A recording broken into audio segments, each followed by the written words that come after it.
Nafarroako oliba olioa eskutan hartuta gatoz, herri gorako lagunekin hitz egiteko asmotan hau ekologikoa badago tradizionala edo deitzen zaiona ere, baina guztia oliba olio, Virginia, eta oraindik ere zuen etxetara eraman dezakezuena.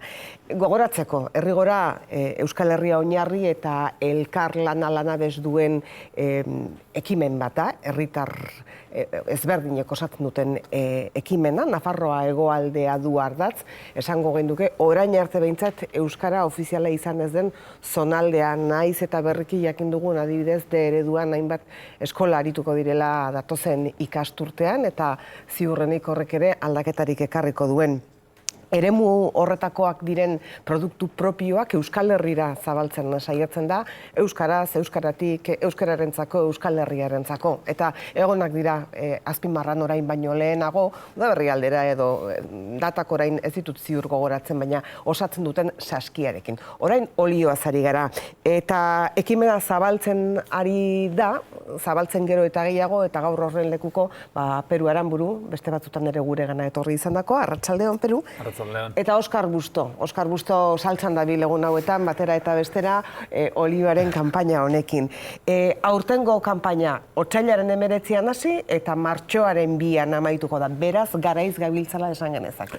Justu baino garaiz. Bai, oraindik eskaerak egiteko epea zabalik dago, eta bai internetez zuzenean online eskariak eginez, edo 50-60 herritan gutxienez, hainbat elkarte, ikastetxe, ikastola, euskaltegi eta barretan, oraindik eskariak egin daitezke. Egin daitezke, baina pentsatzen dut online sartuta erean informazioa jaso daitekela, telefonoak ere bai, norberak inguruan herri hori ote duen jakiteko, eta oraindik ere herrira edo herriaren bidez jaso ote dezaken jakiteko, eta gainerako dudak argitzeko, ezta? Bai, hori da. Gauza garrantzitsu bat bada, aurtengo kanpaina honetan nire ustez eta esan dugu ez, euskara ofiziala ez den zonaldean, gainerako Euskal Herrira, euskaratik, euskaraz, egin izan den kontu bat da kanpaina hau ere. Duela zenbat urte, 2014an hasi izana? Ikasturtea esan daiteke, hirugarrena dela. Lehenengo zen esperientzia txikitxo bat, eta gero ja herri gora bezala behin sortuta, 2013-14 hau hirugarren ikasturtea. Edozein kasutan, olioaren kasuan, orduan ekoiztetxe edo errota batekin hasi zinaten, iaz 2 izan ziren, aurten 4 dira, beraz, haunditzen ari dela lagun artea esaten dudanean, egia da haunditzen ari dela, eta zergatik ari da haunditzen edo, ze sumatzen dezu ez Peru? Alde batetik, herri gora berak ekimen bezala ahalik eta parte hartze zabalena izateko bokazioa duelako, eta bai, ambizio horrekin, baina sorpresaz ere guk uste baino askoz harrera handiagoa izan zuenean, argi geratu zelako hemen badagoela tarta bat baino gehiagorentzako. Eta orduan, gauza horiek beren prozesua eduki behar dute, jendearekin harremanak egin behar dira, animatu, konfiantza egin, eta horrela hori bikoizten joan gara, eta orain 4 parte hartzera heldu dira.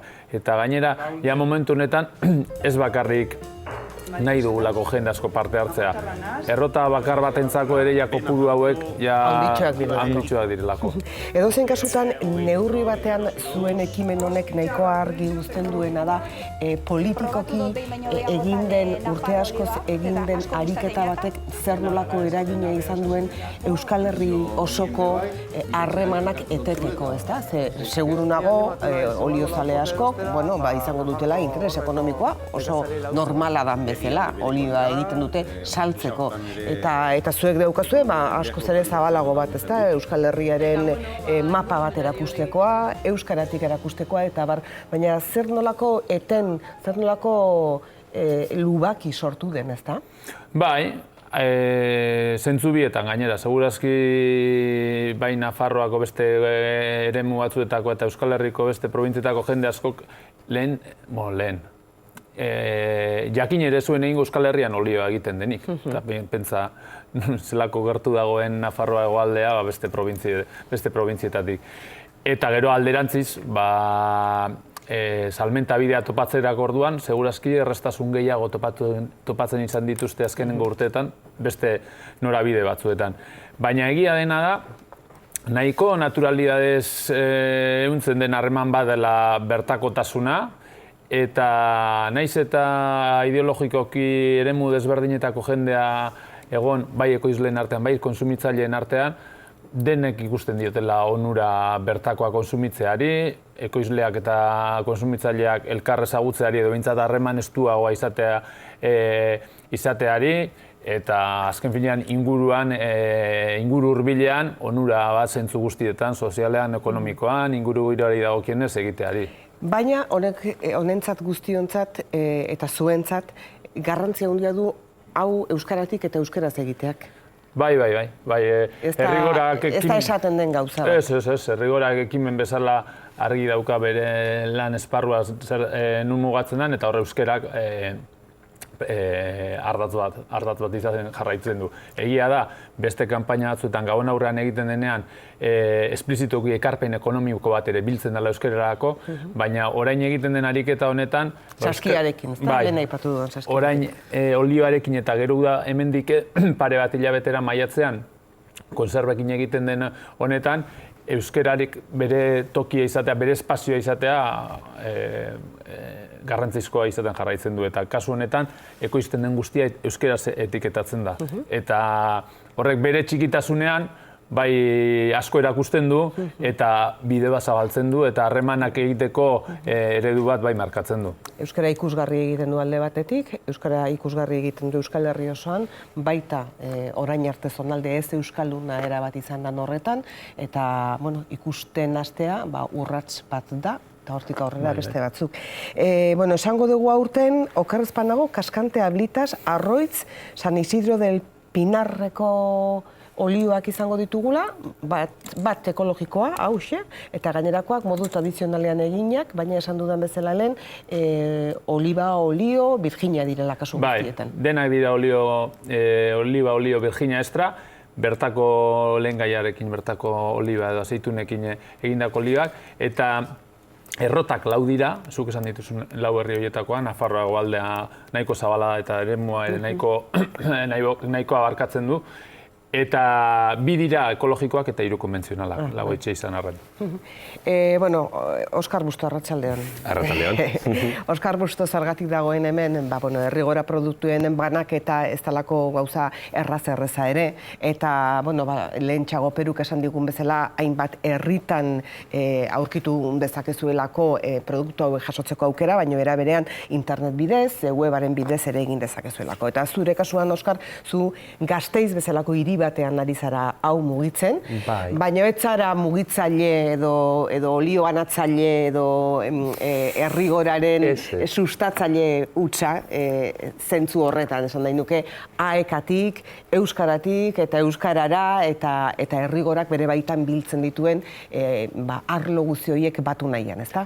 Hoxe da, nik apur bat dinamiko honetan sartu nintzen, apur bat AEK-atik, AEK-ara heldu zitzaigun Nafarroako aekiden partez. Dinamika honetan sartuak zirenak hasieratik. Eta, AEK-atik hasten gara, lehenengo sartu ginen, ez gendun ezagutzen, gero gu Gasteizen gauz, gure Gasteizko dinamikan, eta Nafarroan euskararako gure ikasleen bekak ero albideratzeko dinamika bat sortua zela, eta hasi ginen hori otxarrak edo saskiak gabonetan mugitzen euskaltegietatik, gero olioana etorri zen, gero kontserbak etorri zian, da guk AEK-atik oso argi ikusten dugu, honek, holako dinamika simplek egite dutena da, azken finean, euskararen normalizazioa bideratu arlo txiki baten, baina, arloka egiten diez gauzak eta pausuz pausu egiten duz gauzak. Eta gu, tamalez, edo zorionez, ez dakit, baina AEK-an gauzo ditute, bi urterik behin ikusten gaituzue beti, korrikarekin, laguntza askatzen, denerako, ez bakarrik dirua, laguntasuna. Eta gu horretan ohituta gaude, ez? Da dinamika hau egoki ikusi den duen, da aurrera, eta hasieratik ganera, gure baitatik urten den gauza bat, eta oso argi, eta gero eta handiagoa den gauza bat, olio banatzailea ez gara. Eta gauza komplikatzen diez urte, ez? Nola komplikatzen dira Gasteiz bezalako hiri batean gauzak urte, Oskar? Kopuruen aldetik, gero eta jende gehiago hasikeran guk azaldu behar zen duen kontue, orain ja ez, orain jendia etorten jatzu, eta noiz etorko da olioa, eta kontserbak, eta orduen ja sauna gara, eta gero eta esparru gehiagotara heltzen ari gara, gube bai, gero eta... Saltzailo beak zarete. Hori da, saltzailo beak gara. Eta gero, bueno, baina azken finean ez dugu asmatu ezer berri, ordura arte izan ditugun harremanak, loturak, gizarte mugimenduekin, ikastolekin, ganotxeko tinglauekin, ez? Hau lotu, eta bueno, esango nuke ohituta gaudela horrelako lanak egitera. Beraz, erraza izan da zentzu horretan, nahi erraza baino, ematen dagoena, baino errazagoa, bai, bada. Baina bada dinamika bat, ala eta guzizera, lana asko eskatzen. Eta jendea zabalik dago, ganea, ez dakit, eguneroko gauza bat saltzen dozunean, jendeak ikusten, Nafarra, eta ganea, olio Nafarra, eta beti... Ematen du zer esana? Ematen du, aberasgarria, horrelako herri ekimen gehienak moduen, aberasgarria. Emon behar dozuna, baina gehiago emoten dutxen honek. Seguro baietz. Peru, hilaren bira arte esan dugu. Bai. Eta gero luzapenen bat seguro badaola, aztu zain.